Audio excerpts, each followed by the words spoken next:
Hello મિત્રો, સ્વાગત છે તમારું મારી ચેનલ જલપાસ કિચનમાં। તો આજે હું બનાવવાની છું વરસાદમાં ખાવાની મજા પડે તેવી મુંબઈની પ્રખ્યાત ચણા ચાટની રેસીપી। તો ચલો બનાવવાનું શરૂ કરીએ। ચણાની ચાટ બનાવવા માટે સૌપ્રથમ તો જે દેશી ચણા આવે છે તે લેવાના છે। ચણાને આખી રાત પલાળી અને વધારે સીટી આવે ત્યાં સુધી બાફવાના છે। તો આ રીતે આસાનીથી તૂટી જાય તેવા બાફી લેવાના છે। હવે ચાટ એકદમ ચટપટી બને તેના માટે પહેલાં તો એક મસાલો તૈયાર કરી લઈશું। તો એક બાઉલમાં 1 ચમચી જેટલી હળદર પાવડર, 1 થી 2 ચમચી જેટલું લાલ મરચું પાવડર અને 1 થી 2 ચમચી ધાણા જીરું પાવડર ઉમેરવાનું છે। સાથે સાથે સ્વાદ અનુસાર મીઠું ઉમેરવાનું છે। જો ચણા બાફતી વખતે તમે મીઠું ઉમેર્યું હોય તો મીઠું ઓછું ઉમેરવાનું। હવે આ બધા જ મસાલામાં અડધા ગ્લાસ જેટલું ગરમ પાણી ઉમેરવાનું છે। અહીંયા એક વાતનું ખાસ ધ્યાન રાખવાનું છે કે મસાલામાં ગરમ પાણીનો જ ઉપયોગ કરવાનો છે। હવે બધા જ મસાલાને મિક્સ કરી લઈશું અને 5 થી 10 મિનિટ માટે રહેવા દઈશું।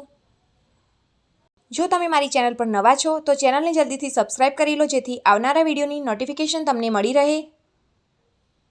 હવે 10 મિનિટ બાદ ચાટ બનાવવાનું શરૂ કરીએ। તો એક નોનસ્ટિક પેનમાં કાં તો એક કડાઈમાં 1 થી 2 ચમચી જેટલું તેલ ગરમ કરવાનું છે। જો તમે ચણાને બાફીને તૈયાર કરીને રાખ્યા હશે તો ફક્ત 5 થી 10 જ મિનિટમાં આ ચાટ બનીને તૈયાર થઈ જાય છે। અને જો વરસાદ પડતો હોય તો વરસાદમાં આ ચાટ ખાવાની ખૂબ જ મજા આવે છે। ચણામાં ખૂબ સારા પ્રમાણમાં પ્રોટીન મળતું હોય છે। તો આ ચાટને બનાવીને તમે બાળકોને લંચ બોક્સમાં પણ આપી શકો છો। આમ તો ચણાની ચાટ બધાના ઘરે બનતી જ હોય છે, પણ એકવાર તમે મારી આ રીતથી જો ચાટ બનાવશો તો વારંવાર બનાવવાનું મન થશે। તેલ ગરમ થઈ જાય ત્યારબાદ તેમાં 1 ચમચી જેટલો અજમો ઉમેરવાનો છે। સાથે સાથે 1 ચમચી જેટલી હિંગ પણ ઉમેરીશું। હિંગ ઉમેરવાથી ચાટનો ટેસ્ટ એકદમ સરસ આવે છે। ત્યારબાદ જે તૈયાર કરેલો મસાલો હતો તે ઉમેરવાનો છે। હવે ગેસની ફ્લેમ એકદમ સ્લો રાખી અને હલાવતા જઈને આ મસાલાને શેકી લઈશું। મસાલાની ઉપર તેલ છૂટું પડે ત્યાં સુધી આ રીતે હલાવતા જઈ અને મસાલાને શેકવાનો છે। તો આ રીતે બધા જ મસાલાને ગરમ પાણીમાં ઉમેરી અને ત્યારબાદ મસાલાને શેકવાથી ચાટનો ટેસ્ટ ખૂબ જ સરસ આવે છે। હવે 5 મિનિટ બાદ તમે જોઈ શકો છો કે મસાલામાંથી તેલ છૂટું પડી ગયું છે। તો આ રીતે મસાલામાંથી તેલ છૂટું પડી જાય ત્યારબાદ જ તમારે જે બાફેલા ચણા હોય છે તે ઉમેરવાના છે। હવે બધા જ મસાલા એકદમ સરસ પરફેક્ટ રીતે શેકાઈ ગયા છે અને તેલ પણ છૂટું પડી ગયું છે। તો હવે જે બાફેલા ચણા રાખ્યા હતા તે ઉમેરીશું। ચણા એકદમ સરસ રીતે બફાઈ ગયા હશે તો જ ચાટ ખાવાની મજા આવશે। તો એક વાતનું ખાસ ધ્યાન રાખવાનું કે ચણાને જ્યારે ચાટ બનાવવાના હોય ત્યારે 1 દિવસ પહેલાં આખી રાત પલાળી દેવાના અને ત્યારબાદ બીજા દિવસે તેને બાફી લેવાના। હવે તમે જોઈ શકો છો કે બધો જ મસાલો ચણા પર એકદમ સરસ રીતે કોટ થઈ ગયો છે। હવે ચાટ એકદમ સરસ ચટપટી બને તેના માટે શેકેલા જીરાનો પાવડર ઉમેરીશું। શેકેલા જીરાનો પાવડર ઉમેરવાથી ચાટમાં ફ્લેવર અને સુગંધ ખૂબ જ સરસ આવે છે।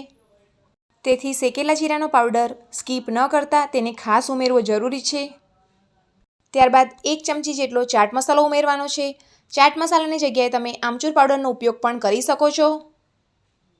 હવે ચણાને મિક્સ કરી લઈશું જેથી બધા જ મસાલા એકદમ સરસ રીતે કોટ થઈ જાય। હવે ગેસની ફ્લેમ બંધ કરી દઈશું। તો તમે જોઈ શકો છો કે બધો જ મસાલો એકદમ સરસ રીતે ચણાને કોટ થઈ ગયો છે। હવે આ મસાલાવાળા ચણાને એક બાઉલમાં ઉમેરી દઈશું। હવે ચણાને બાઉલમાં ઉમેર્યા બાદ તેમાં ઝીણા સમારેલા લીલા મરચાં ઉમેરીશું। લીલા મરચાં તમારે ન નાખવા હોય તો સ્કીપ કરી શકો છો। ત્યારબાદ ઝીણી સમારેલી ડુંગળી ઉમેરીશું।